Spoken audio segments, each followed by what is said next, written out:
उनके उन्हीं की आस्था है, उन्हीं के परमात्मा है, उन्हीं के भगवान है, उन्हीं की आस्था को ठेस लगता है। क्या शूद्रों को आस्था का ठेस नहीं है?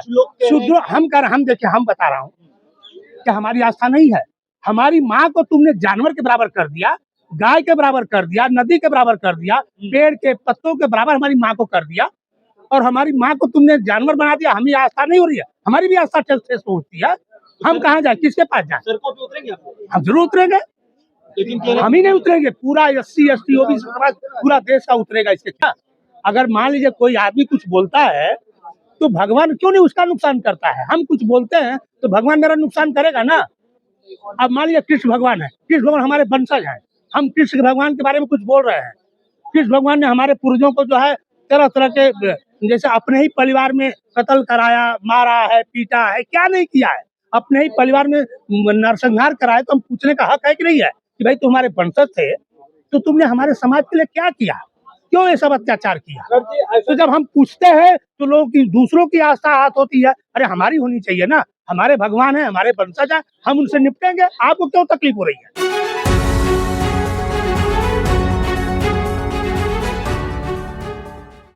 ये तो आपने ऐसा टॉपिक छेड़ दिया कि जिस पर मेरा 10 साल का रिसर्च है, और मैं भगवानों पर ही ज्यादा रिसर्च करते आ रहा हूँ। आपने तो सबसे पहले बात तो ये मैं थोड़ा बता दूं कि मुझे भी बहुत तकलीफ है, बहुत दुख है कि एक भारत देश के एक सबसे बड़े, जहाँ कहा जाए कि चीफ जस्टिस ऑफ इंडिया के ऊपर जो है एक जूता फेंकने की कोशिश की गई है, दुर्भाग्यपूर्ण है।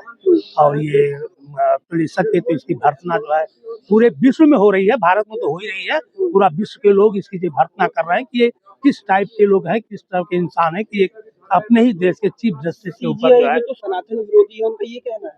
नहीं, देखिए सनातन विरोधी, देखिए हम बता दूं आपसे कि ये दुर्भाग्यपूर्ण है, लेकिन मैं एक चीज बता दूं कि मेरे समझ में ये नहीं आता है। उधर पहले के चीफ जस्टिस DY चंद्रचूड़ भी कहते हैं कि मुझे भी भगवान के, जब बैठा तो वहां पर मुझे भी मिला कि भगवान के आदेश से मैंने जो है एक बाबरी मस्जिद का फैसला सुनाया। और ये फिर ये भी एक कहता है कि जूता फेंकने वाला कि मुझे भी भगवान ने आर्डर दिया।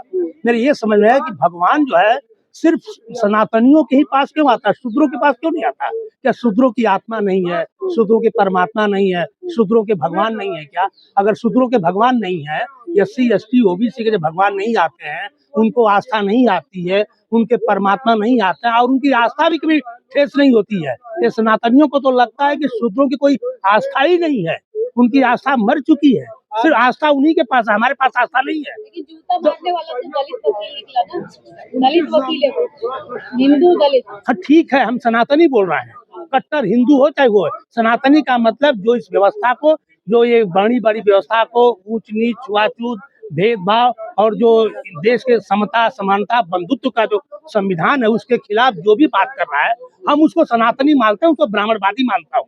देखिए एक जो आपने बहुत कह दिया कि दलित है, देखिए हम ब्राह्मणवादी उसको मानते हैं जो हिंदू धर्म के वर्ण व्यवस्था में जो भी इंसान जात से अपने को उच्च मानता है और किसी गैर को नीच मानता है, वो ब्राह्मणवादी है।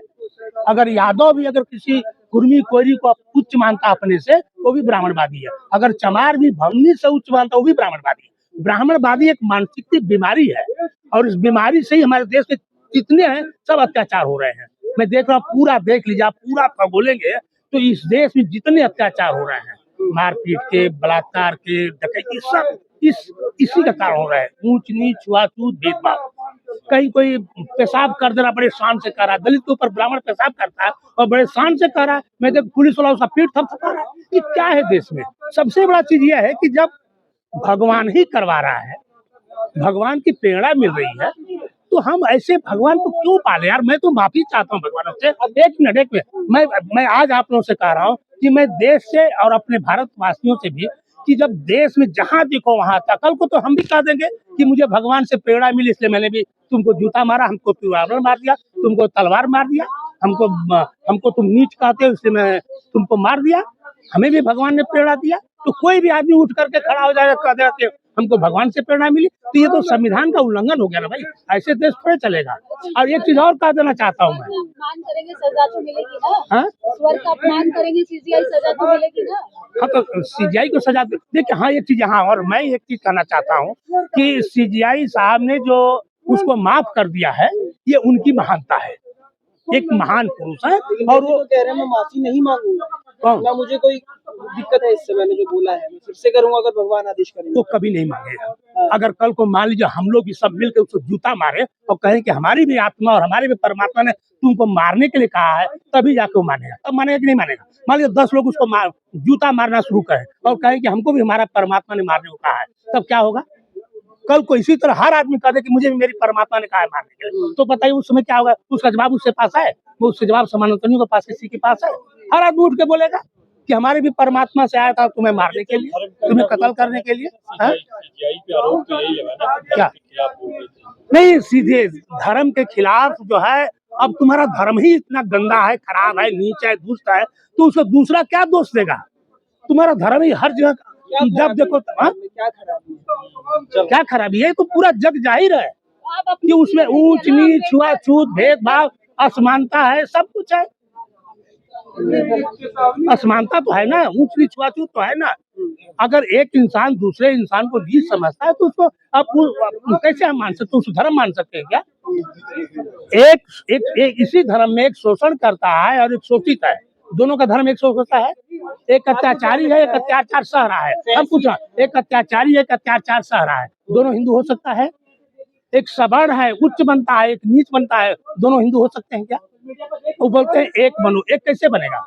एक तो तुम खुद ही बांट रहे हो, खुद ही बांट रहे ना। मोहन भागवत जी कहते हैं, मोहन भागवत जी कह रहे हैं कि हमारा हिंदू एक होना चाहिए। फैसले की वजह से ये काम हुआ या फिर जाति की वजह से काम हुआ? नहीं, ये जात की वजह। देखिए अब हम बता रहा हूँ, इस समय बौखलाहट है, बौखलाहट के कारण ये बड़े सुनियोजित तरीके से ये षड्यंत्र किया गया। दूसरी बात ये है कि मतलब सुनियोजित, देखिए सबसे बड़ा हमको लगता है कि जो आरएसएस के जो ये शताब्दी प्रोग्राम में सीआई गवई के मिसेस को बुलाया गया था, माता जी को बुलाया गया था, और हमें लगता है उन्होंने प्रचार भी कर दिया था और आयन मौके पर उन्होंने रिफ्यूज कर दिया है, तो उससे उन लोगों को थोड़ा अपमान जैसा लग रहा होगा। हम कह रहे हैं कि उनको लग रहा है कि तो हमारा बहुत बड़ा अपमान हो गया, तो हो सकता है उसका भी एक रीजन होगा। और एक वो भी कह रहा है, दूसरा देखिए हम जानते हैं सेवक है, आपको नहीं लगता? प्रधानमंत्री कहते हैं आरएसएस सेवक है, आप कह रहे हो बदले की भावना है। किसका? सेवक नहीं है आरएसएस। नहीं, कहाँ सेवक है? किसकी सेवा कर रहा है? मोदी जी कहते हैं, मैं नहीं कह रहा। आरएसएस सेवक कैसे हो सकता है जब उसके ही लोग, उसी के आदमी, उन्हीं के लोगों में आरएसएस में। बताइए कोई आज तक दलित जो है आरएसएस चीफ बना? कोई ओबीसी बना? कितना बना है? तो उसको कैसे आप समझता? चुनाव होता है आरएसएस से, तो रजिस्ट्रेशन ही आज तक नहीं हुई है, उसका कोई संगठन ही नहीं है, कोई उसकी मान्यता ही नहीं है। ये तो एक तरह से क्या कहें, संगठन है, बस जबरदस्ती चल रहा है। उसको कैसे आप मानता हो? अगर आरएसएस को मानते तो दलित भी उसको मान्यता देता ना, बैकवर्ड भी मान्यता देता ना। तो कहते हैं कि मेरे दलित भाइयों को मत मारो, तमाम बातें उन्होंने की, तो कहीं ना कहीं देखिए बोलने का, करनी और कथनी में इनके अंतर है। कहता कुछ है, करते कुछ लोग हैं, ये बहुत बड़ा दुर्भाग्य है।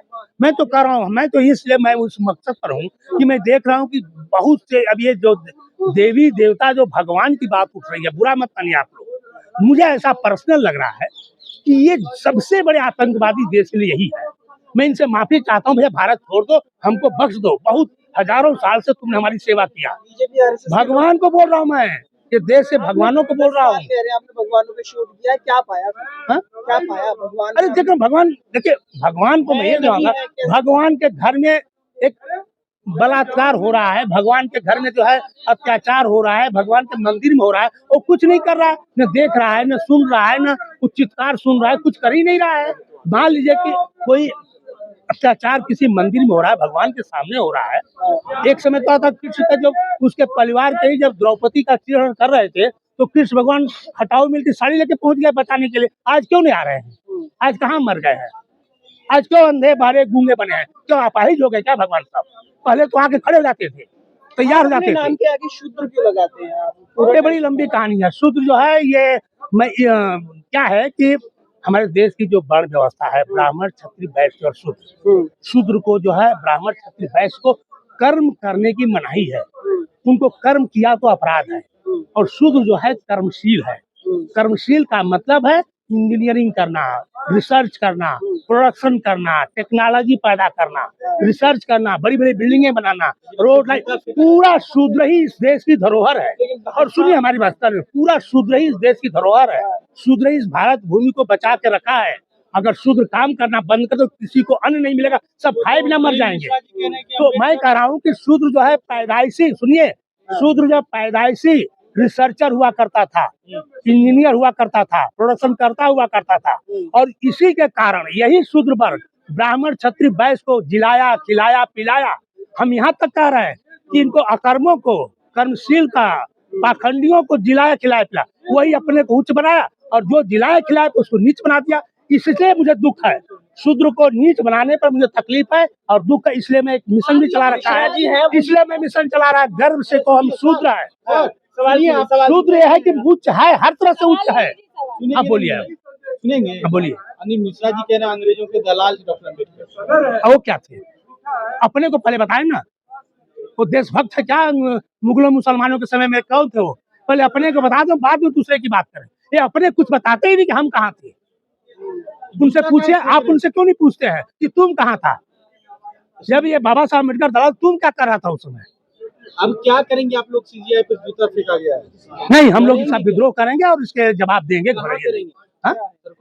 हाँ, जहाँ भी मिलेगा मौका लेख से करेंगे, प्रतिरोध करेंगे। जो भी उनके, जो उनको जो है सबसे बड़ी चीज, उनको जहाँ से ताकत मिल रही है, ताकत कहाँ से मिल रही है?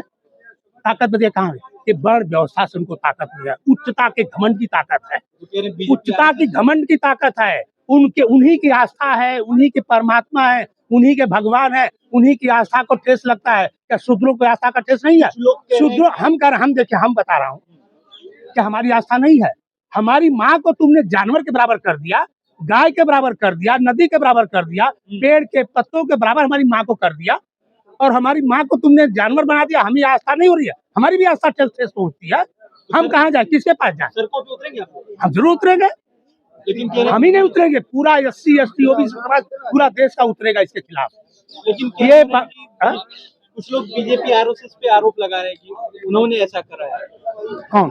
जो जूता जो फेंका गया सीजीआई। देखिए, कौन कराए, क्या कराए, ये तो जरूर है कि कोई न कोई षड्यंत्र है। बिना षड्यंत्र के एक आदमी वकील होकर के वहाँ जूता नहीं फाड़ सकता, और वो भी 71 साल का। हम तो नहीं मानते। यंग लड़का होता तो कोई उकसा दिया होता, लेकिन वो बड़े सोचे समझे, बड़े सिस्टमेटिक ढंग से उसको किया गया है। कलम देके नुकसान कर दिया, गले में हाथ की झाड़ होनी चाहिए थी आप लोग। वही तो बात है ना, वही तो उनको तकलीफ हो रही है कि जिसको पास कलम की ताकत नहीं थी, आज जो कलम पकड़ लिया है, उनको बहुत बड़ी, मतलब इस समय तो उनके पास बौखलाहट आ गई है कि हम लोग पढ़ लिख लिए, हम लोग जान गए, समझ गए। अब उनके शास्त्रों को, उनके गीता को, उनके साहित्य को हम अब चैलेंज कर रहे हैं, पूछ रहे हैं कि तुम इसका प्रमाण दो भाई, सत्य कहाँ है, कैसे है, लेकिन नहीं दे पा रहे हैं। बताइए, किसी भी चीज का उन्होंने सत्य दिया है तक? जहाँ होता है FIR उनकी हो रही है किसी देवी देवता भगवान के बारे में। अरे भाई, देवी देवता भगवान हमारा भी है ना। अगर मान लीजिए कोई आदमी कुछ बोलता है तो भगवान क्यों नहीं उसका नुकसान करता है? हम कुछ बोलते हैं तो भगवान मेरा नुकसान करेगा ना। अब मान लीजिए कृष्ण भगवान है, कृष्ण भगवान हमारे वंशज हैं, हम कृष्ण भगवान के बारे में कुछ बोल रहे हैं। कृष्ण भगवान ने हमारे पूर्वजों को जो है तरह तरह के, जैसे अपने ही परिवार में कत्ल कराया, मारा है, पीटा है, क्या नहीं किया है? अपने ही परिवार में नरसंहार कराया। तो हम पूछने का हक है कि नहीं है कि भाई तुम्हारे वंशज थे तो तुमने हमारे समाज के लिए क्या किया, क्यों ये सब अत्याचार किया?